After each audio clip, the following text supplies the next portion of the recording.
panko crusted chicken with a sage sauce and rice pilaf. So let's start. I've got our chicken all set up, and what I'm gonna do is we're gonna do the breading for this first. So when you buy your chicken, what you need to do is take a look at when you get it. It's always thicker at the lobe end, and it won't cook evenly. So what we need to do is thin that out and even it.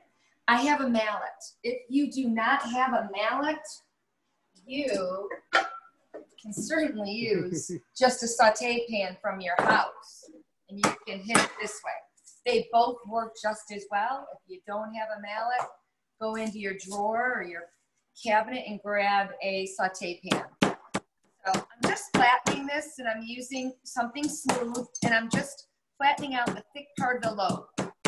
And again, that so it cooks evenly. I put saran wrap over the top so any of the juices from the chicken don't spatter throughout my kitchen. That's salmonella, and we don't want that bacteria all over our kitchen. So this is just a piece of saran wrap over the top. All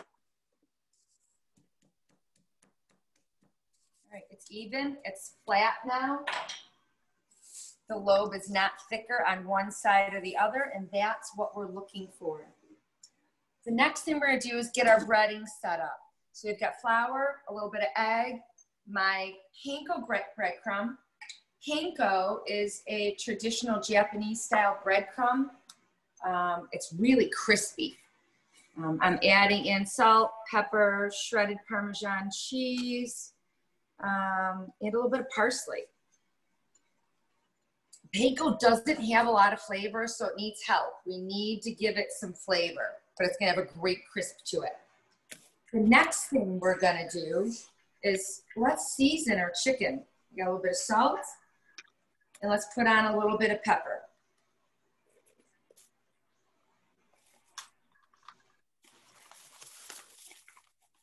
All right, now it's time to start our breading station. This is just like doing chicken Parmesan or eggplant Parmesan, except we're using the panko breadcrumbs, a little bit different.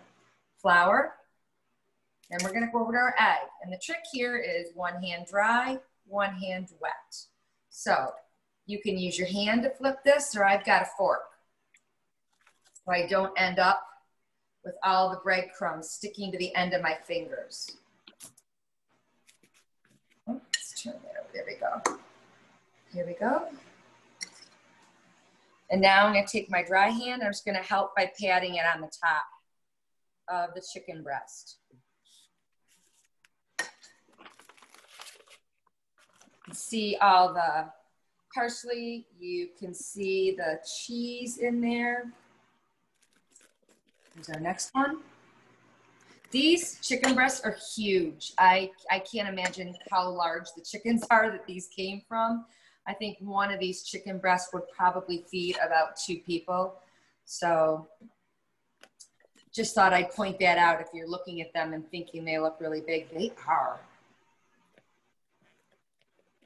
Okay, make sure we coat this in egg really well so the breadcrumb sticks.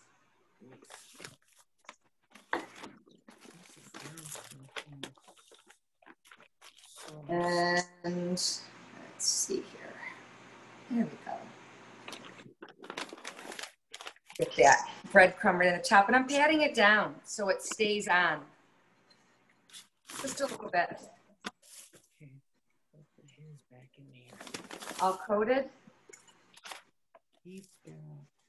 All right, so these are ready to go, and I'm going to leave them over here until it's time to cook the chicken. We are going to take a step over right now, and we're going to start our sauce, and we're going to start our pilaf, and then we'll come back to the chicken. So over here, I'm going to get my sauce going. See if I can keep that fan on for as long as I can. I've got a pan here that I cooked a little bit of chicken in earlier, and it's got great flavor in it.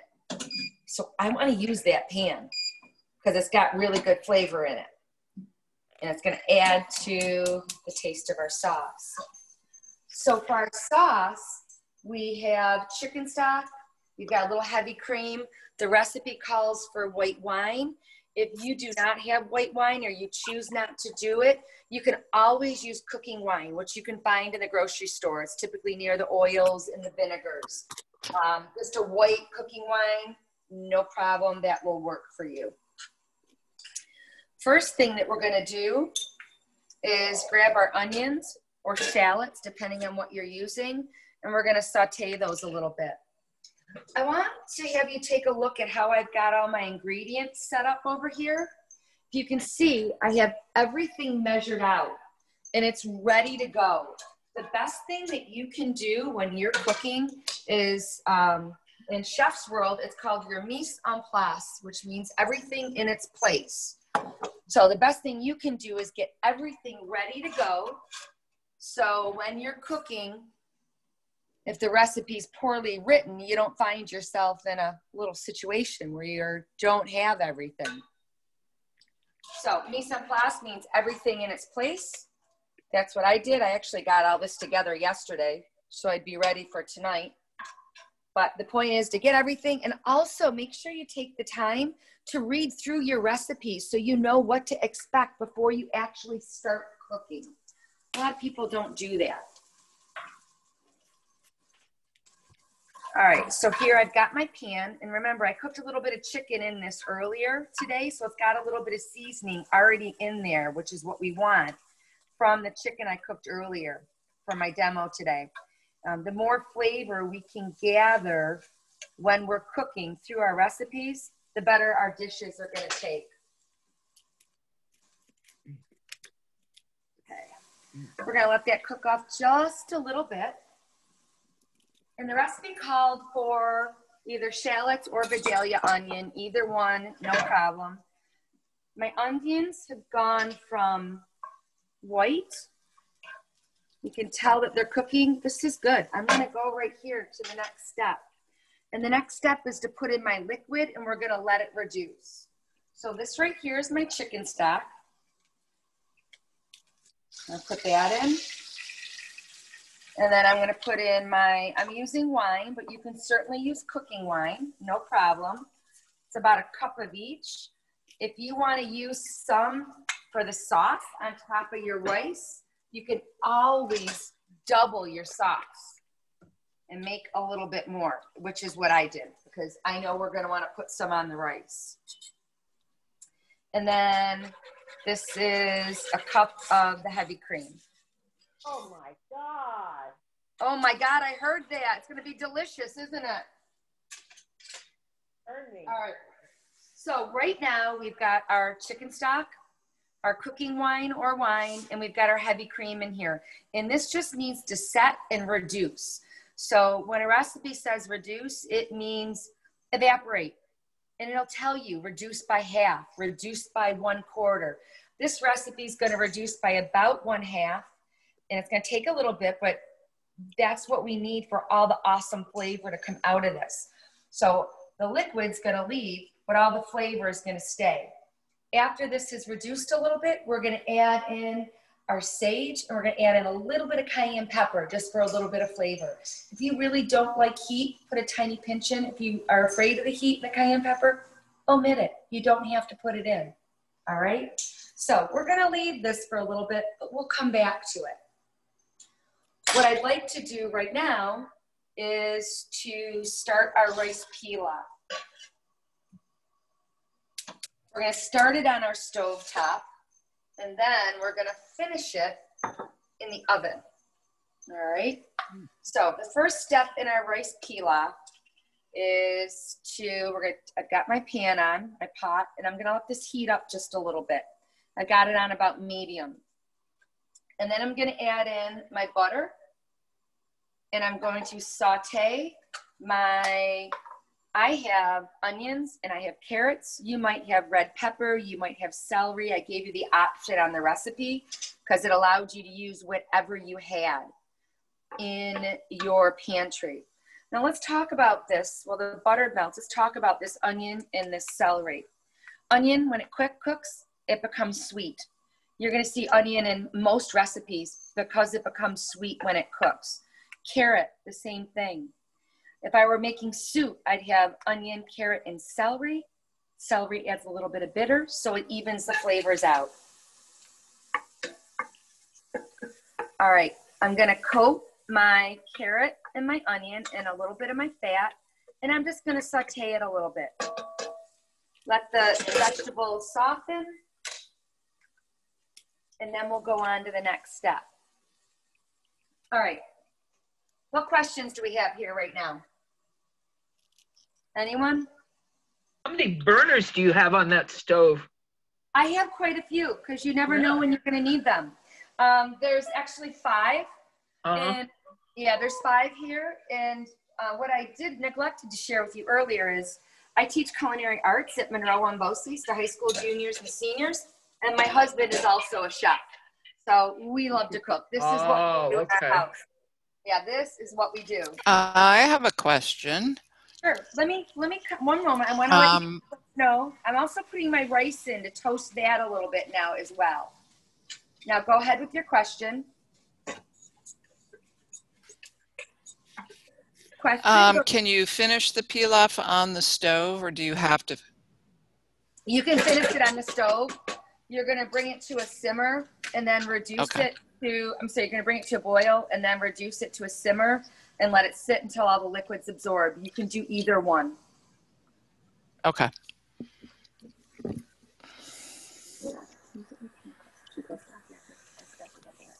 All right, so we're just going to let this cook a little bit. What we're doing is toasting our grain. It's getting coated in fat, so it's going to add some flavor. And then it's also going to make the rice itself light and fluffy when it's done. All right, so it's going to cook just a little bit more. Let's take a moment and come on over and see what's going on with our sauce. All right, you can see it's got a little boil going on there. And can you guys see the smoke coming up here? That's the liquid evaporating, and that's the reduction process happening, which is awesome because every time the liquid evaporates, the actual sauce that's left in there is going to have more flavor, and that's what we want. So that's what it should be doing right now. Let's come back over here. All right, so my rice, pretty good. I'm good with where this is at. And again, it's going to add flavor, and it's going to allow our rice to be nice, light, and fluffy. I'm adding in my chicken stock. Now, if you wanted to, you can use vegetable stock. It doesn't have to be chicken stock. If you wanted to do a vegetarian version of it and you were serving this with something else, you can certainly do vegetable stock instead of chicken stock. The next thing I'm going to do is let this come up to a boil, and then it's going to go in the oven for about 15 minutes. So it's got to do a little bit of work here. While that's happening, let's take a look at this sauce over here. Yeah, it's looking good. It's starting to reduce. I'm going to take a moment, and I'm going to put some of my sage in right now because I want the sage that I've done a chiffonade cut, which is a thin ribbon cut. I want the sage to put the flavor into the sauce. We're not going to put all of it in. We're going to put some of it in right now. Awesome, awesome. Now, if we take a look over to the side here, this is the chicken that I cooked earlier, so it takes less time, but I just thought I'd give you a visual. Look at how nice and golden brown this is, and you can see that panko breadcrumbs got a really nice crust on it. This is what your chicken is going to look like pretty soon. All right, and I'm just waiting for my rice to come to a boil over here. So while that's going on, I'm going to turn on my chicken or my other saute pan, and we're going to start to cook our chicken. All right. So I'm heating up my pan.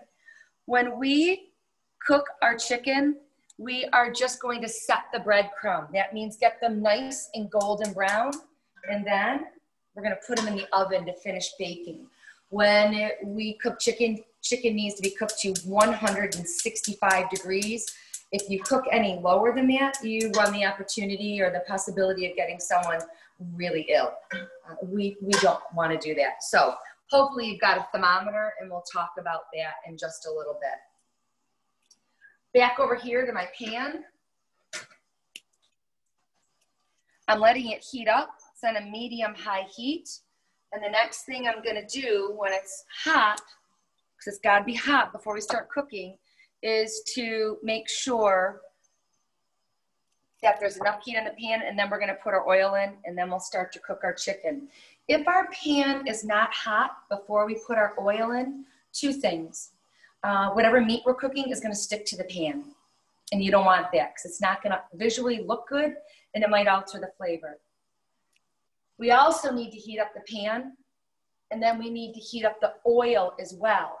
We want a nice crisp crust on our panko chicken today, and if the oil's not hot and the pan's not hot, remember, heat the pan up first and then heat up the oil in the pan. You won't end up with that nice crispy crust on the outside, and your meat, whatever you're cooking, will stick to the pan. Another tip that you can take and apply when you're cooking in a sauté pan is it's great to pull your meat out, whatever you're cooking, 20, 25 minutes prior to cooking, so it comes just down to room temperature. That also will help your meat not stick to your sauté pan. We don't want that. You can see my sauce is reducing. It's coming up nice. I'm giving it a little stir. We did a cooking class about a week and a half ago for Constellation Brands, and we turned off the fan up above, and well, we also set up the fire alarms. So our fan is not on, and we are hoping the fire alarms do not go on as well, just so you know. Could be an instant replay of a couple of weeks ago. All right, my pan is warm. All right, if I put my hand here, I can feel the heat coming off of it. I don't need to touch it, I can feel it. The next thing I'm gonna do is put my oil in the pan, and I can see, look at how quickly the oil's moving. You can almost see it looks like ripples in an ocean.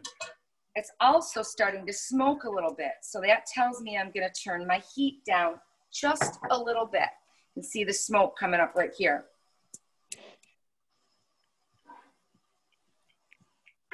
All right, so I'm gonna turn my fan on just a little bit. Next thing we're gonna do is put our chicken in. I'm gonna take it, I'm gonna lay it down, and I'm gonna set it away from me. You wanna set the chicken away from you so it does not, any grease or oil does not spat and burn you.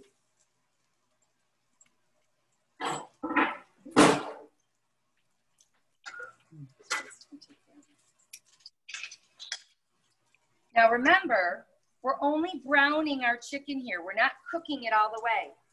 We're just getting a nice coating on it. And we want it to be nice and golden brown.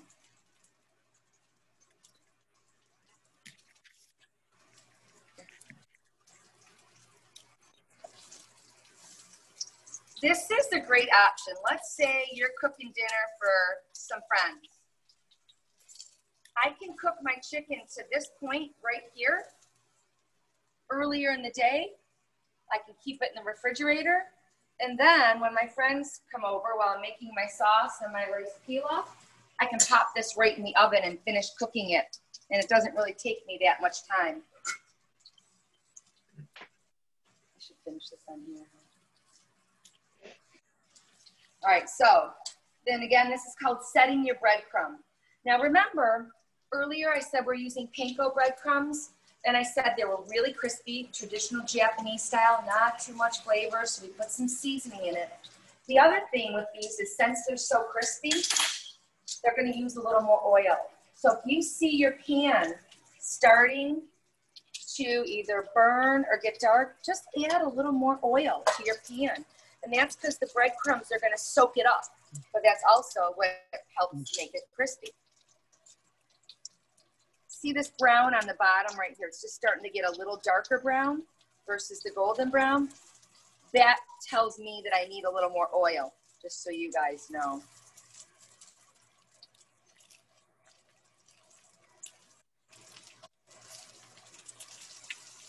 This little end right here, okay.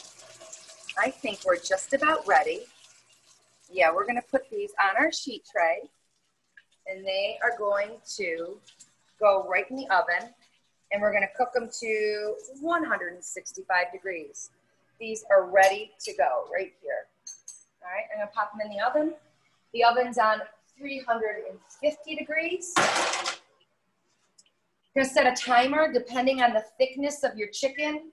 It's probably going to take anywhere from 15 to 20 minutes. And again, it depends on the thickness of your chicken. Let's look at our sage sauce over here. It's coming up nice. It's reducing. I'm going to taste a little bit and see how it is. It's got good flavor. I taste the sage, but I want a little bit more. So I'm going to put some more sage in while this is still reducing. And I'm also going to put my cayenne pepper in here right now. I'm going to add a little bit, knowing that I can always add more if I need to. It's really easy to add more seasoning. It's really difficult to overcome something that's been over-seasoned, depending on what it is. And the more this reduces, the more flavor it's going to pick up. All right. I'd like to know who's thinking this looks pretty easy so far. I hear people kind of like, what do you think? Give me some feedback. Well, then who's excited to cook tomorrow night? Since I put the cayenne and the sage in, I can smell the sage cooking in this sauce, and it smells really good. Got my rice over here, and I'm going to try and hurry it along. I'm going to leave it on the stovetop. What I would prefer to do right now is take it and stick it in the oven and let it be in there for 15 or 20 minutes, but everything else is coming up a little more quickly, so we're not going to do that. We're gonna move it along right here and get that to cook. All right, what other cooking questions while we wait for some of this do you folks have on items that you cook or you like to cook, or anything in general? Well, I don't have a question exactly, but I sure wish my stovetop was that big. We all do. Like I said, this is what Mike and I do. There's people here, I don't know, most weekends, I would say, and we have always got something going on. We just did last Saturday night, we were with a group of friends, and we did a seafood extravaganza. So we started out the night with Clams Casino. We went on to shrimp wrapped with bacon, stuffed with feta cheese, and it was on a bed of kale. It was delicious, by the way. Scallops, pan-seared, and that was served over cauliflower puree.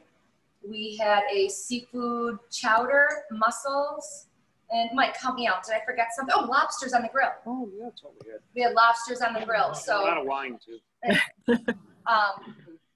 So what we did was it was a tapas menu. So we just tasted. It sounds like a lot of food. We just tasted each item, and about every 45 minutes or hour, we would go on and we kept, cook the next item, and it was a great night to share with friends. I have a question, actually. Yeah, please.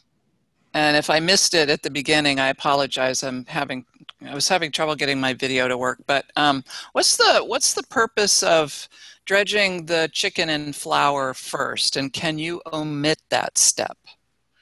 Okay. So are you asking for dietary purposes? Yes. All right. I would probably, you don't want to omit it, because what happens is the flour makes the outside of the chicken dry, so the egg can stick to it. And if you just put the chicken right in the egg, it would slide off because the chicken's kind of slimy. All right. So, but you could use a rice flour. Whatever flour substitute you use, I would recommend a rice flour. Mike, I don't know if you have something else. Yeah, rice flour, lentil flour. If you're concerned about gluten, try to just find a gluten-free. Well, I don't typically use flour because I don't bake, and I don't do this kind of cooking, and I really don't want to buy a bag of flour just for this recipe. Would cornstarch be an option? Yeah, we're both looking at each other with, Yeah. we're going like, huh. See, I've never done that. I'm thinking it might be a little too starchy tasting. Yeah. It may not cook out. Yeah. What I do know is that once in a while, my mom would actually use mayonnaise and Oh, yeah. mayonnaise and breadcrumbs. So no flour, no eggs. Just kind of coat the chicken in mayonnaise and then press it in breadcrumbs. And I've done that, and it works pretty well. You need to be I could get behind mayonnaise. Yeah, sure. Yeah, right. Yeah, Or how about just drying the chicken breast in paper towels, drying it off really well before you dredge it in the egg? Would that work or no? No, not really. It's flour really helps it to stick. And even the mayonnaise process, you still need to be very careful in the saute pan. Maybe even add just a touch extra oil. Keep it nice and oily in there, so as to prevent sticking, because you run the risk of the breading coming off. Yeah, it won't. And as soon as you cook it, it's just gonna blow off, so it won't work. All right. Let's come on over here and take a look at our sauce. I just turned it down because it's in a really good spot right now.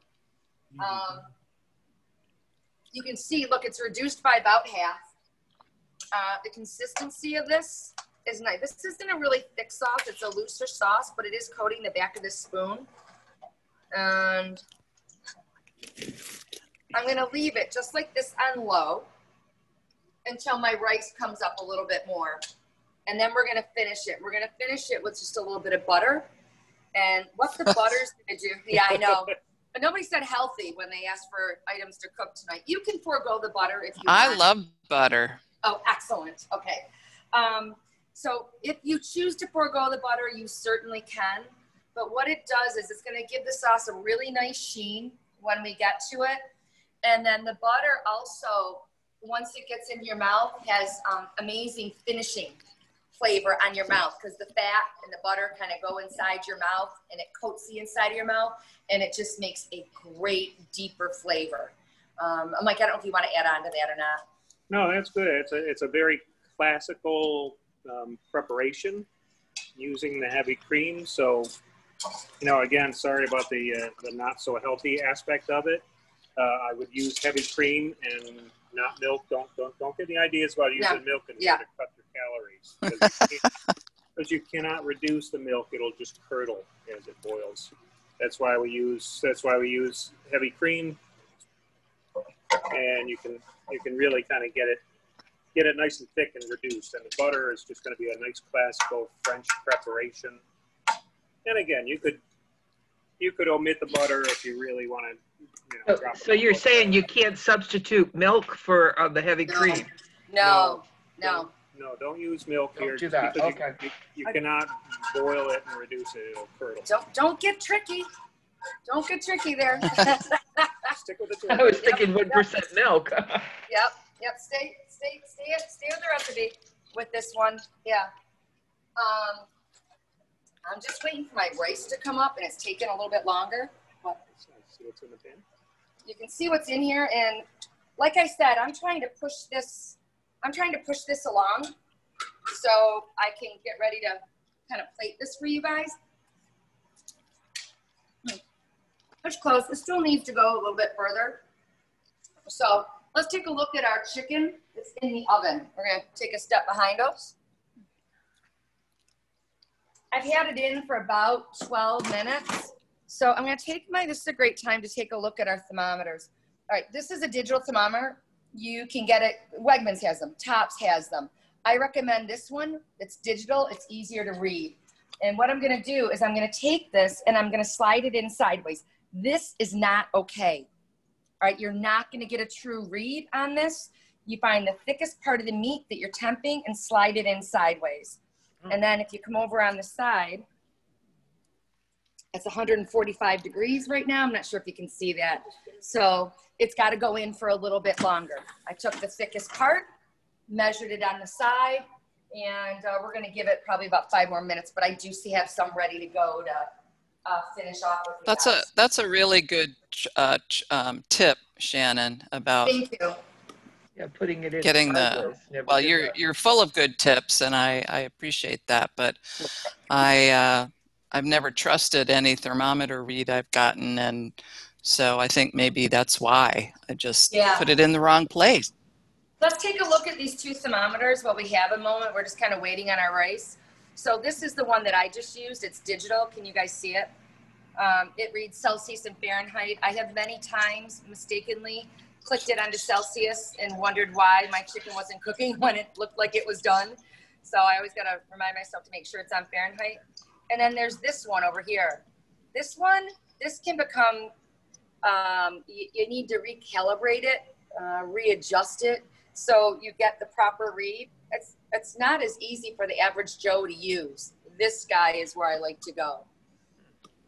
So that was that. Just so you see the How do you recalibrate I guess you call them an analog. Yeah, it's okay, so this would go into a cup of ice with water. And what you do is there's a little nut on the bottom. I'm not sure if you can see this in the light. There's a little nut down here, and then you adjust it. Oh my goodness. To freezing, right, to 32 degrees, or boil. You can go one way or the other. I got to tell you, that is just not something I want to take the time to do. Again, let's come back. This guy's less than $10. And then it's got a battery in it. So when the batteries run out, you just buy a new battery. All right. You can't go wrong. And I know for me, like, again, I mentioned that I teach culinary arts. If I have a student in class that drops this, oh, the calibration is definitely off. This is fine. I've had a couple go through the dish machine. They don't last much longer, but I can use them once or twice more. All right, what else? What else can we talk about while we're waiting for our rice? You didn't grease your pan or anything when you put the chicken in it, did you? Yeah, for the chicken, remember, I heated up the pan first. Right. I let that get warm over like a medium-high heat. Once the pan is warm, then I added in my oil, canola or vegetable. I mean on the baking pan, the cookie. No. Nope. Is that a special sheet or it has a coating on it? Like. Yeah, let's talk about that. It's kind of interesting. So I've got a couple more down here. Let's take a look at these two. Let's come right over here. So I've got this one and I have this one. These are called silpats. And basically, yeah, so you can see it. It's really thick. This one's just a little bit different. You use them for different things. Your food product, nothing, it can't stick to it, no matter what you do. It cannot stick to it. It keeps your sheet tray clean down below. And then also, like this one here is a little different consistency. This one's great for baking. If you're doing breads, or I like to bake my cookies on this one because it crisps them on the bottom just a little bit more. This one works great too, but this one's just better suited for that. And they are machine washable. You wash them afterwards. They can go in the dishwasher, and Wegmans has them. They're about $20. They're right about $20 to purchase them. So we use them all the time. That was a good catch. I'm glad you saw that. All right, what else? How about, is there other dishes that you make at home that you feel like you struggle with that don't always come out the way you hope? No, if I struggle with them, I stop making them. Hopefully not before you get a chance to eat them. You just don't make it again, right? That's a good plan. Yeah. All right. Yeah. Is anybody looking for other suggestions of easy weeknight meals or easy things that you can do? Yes, absolutely. If you have a couple of ideas. I think some of us, we're getting stuck in our ruts of making the same things over and over. Sure, because it's easy you're not to go kidding. through. All right, so the first thing I like to do is, if I'm trying to get meals together for the week, I gotta try this rice. Got there.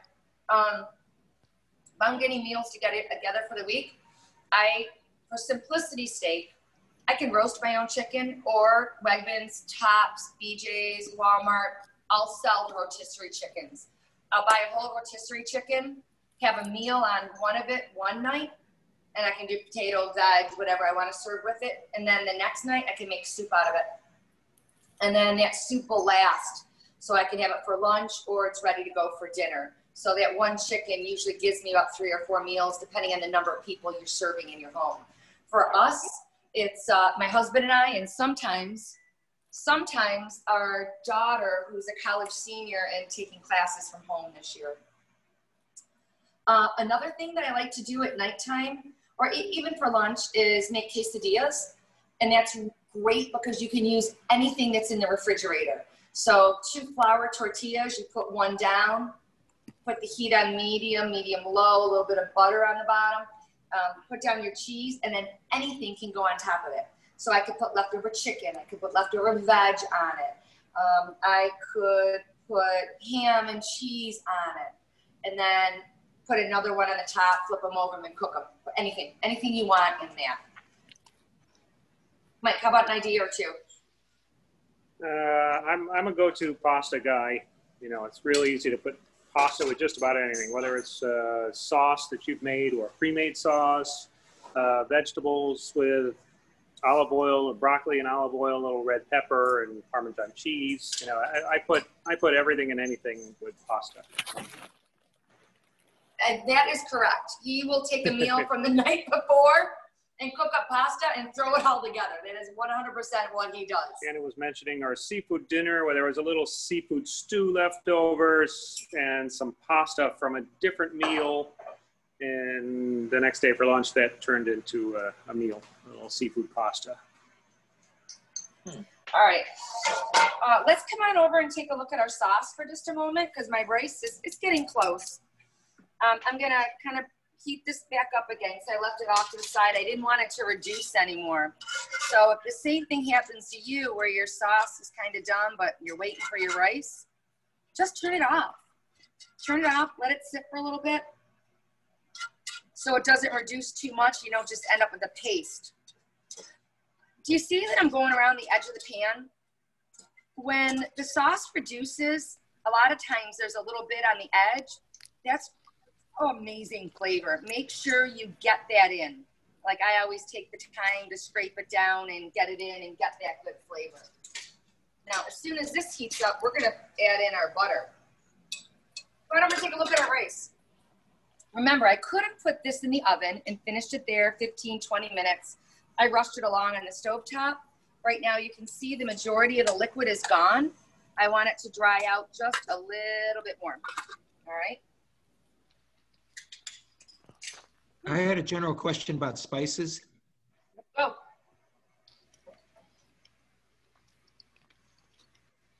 And what's your question? I was wondering, do you have to use fresh sage or can you just use one from the bottle? Hey, that's a great question. The fresh sage is going to give you amazing flavor. And there's a couple things I want to point out to you. When you cook with fresh herbs, you put them in typically at the end of the cooking process because their life isn't as long. They're a little more delicate. When you cook with dried herbs, you cut the recipe in half because they're stronger, and you put them in at the beginning so they rehydrate and the flavor assimilates through everything that you're cooking. Hey, come on over here. Let's take a look at this. All right, so it's time for me to add in my butter. I'm not going to add this in all at once. I'm just going to add in a cube at a time. So the sauce can soak it up. Don't close the door. I got to go back out. Okay. I forgot. Oh, I had forgotten. Left some of my stuff in the trunk. Oh, goodness sakes. All right, we're getting close here. My sauce is done. I'm going to taste it, see if it needs any salt or pepper. I'm taking a cooking class. Sage is awesome. It tastes great. My rice. What the bag? That's in the stuff that's in the trunk. I don't know. Maybe two, and then paper towels and toilet paper. Okay. Hey, let's put this together on a plate. I have 2 presentations that I want to show you, and I want you to see the differences. Out of the way for us. For us. For us. Yeah, so we can see. All right. We need a couple of hot pads. Oh yeah, I'm on a Zoom at 7 tomorrow. So. Oh, you change your. What time you gotta go to work? Hey, Patricia, could you please mute your microphone? Oh, sorry. Just gonna say that. All right. So Thank here you. we are. And let's get a couple of serving spoons. First thing I'm gonna do is put down a little bit of rice. Now look, I have 2 plates here. One is black and one is white. It's because I want you to see a visual, because when you go to the trouble to cook all this food, it's gonna taste good, but you also want it to look good. So right now I have a very white meal. Look at this. This is white, this is white, this is white. You're gonna see the difference on the 2 plates. Give my rice a stir. Part of the reason, like if you use red pepper and carrot, it's gonna look amazing in here. So it's gonna give you a nice color. All right.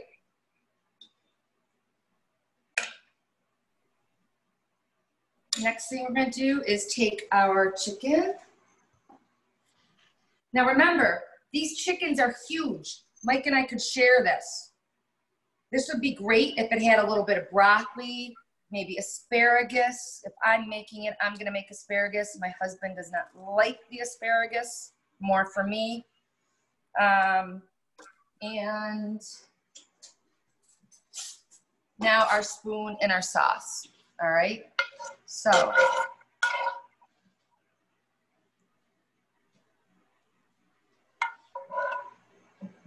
gotta pick it up this way. I remember I said that with my students, I teach culinary arts, and we also run a restaurant, and this is a favorite dish of a lot of our customers. Usually goes fast. People sometimes get lunch, and then they also take it home for dinner. All right. And we're gonna put a little bit of parsley just to give it some color. I would love to have a little bit of maybe diced tomato or a little bit of a diced red pepper on here for color. So you can see these 2 plates. I'd love to know if people have a preference over the black plate or the white plate just for presentation. Oh, sure. Go with the black. Yeah. I'll take the black too. I think definitely black. Yeah, it looks prettier on the black. Yeah, because the colors pop, because this is just all white. So it's a simple thing to think about, but if you're serving people, just think about that now that you know. All right, what other questions are there? That looks terrific. Everybody, when you make your meal, make sure you send us a picture of your final product. It should look just like that. Yeah, well, I don't have any dark colored plates, so mine's going to look, you know, pretty bland. Other color, it's okay. Right. Well, really, all I have are white plates. So. Throw some red garnish on there, Mickey. You got that.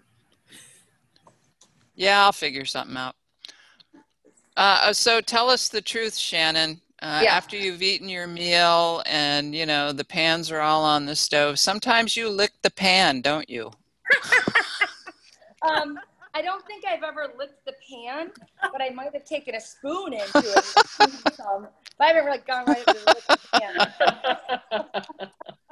Oh, that's pretty funny. Well, that sauce looks amazing. I probably will lick my pan after I make that. Let it cool down a little bit first. Definitely. That's for sure. Oh, yes, of course. You guys have any other questions? No, I hope that we were able to get some great pointers and tips, and I'd love to see some of your plates. Absolutely. And Mike and I thank you for your time, and enjoy your meal when you cook them. Yeah, enjoy it. Thank you so much, Shannon. Well, thank you so much. This was great. Thank you so much. That was excellent. You enjoyed it. Good luck with everything. Thank you. Enjoyed it.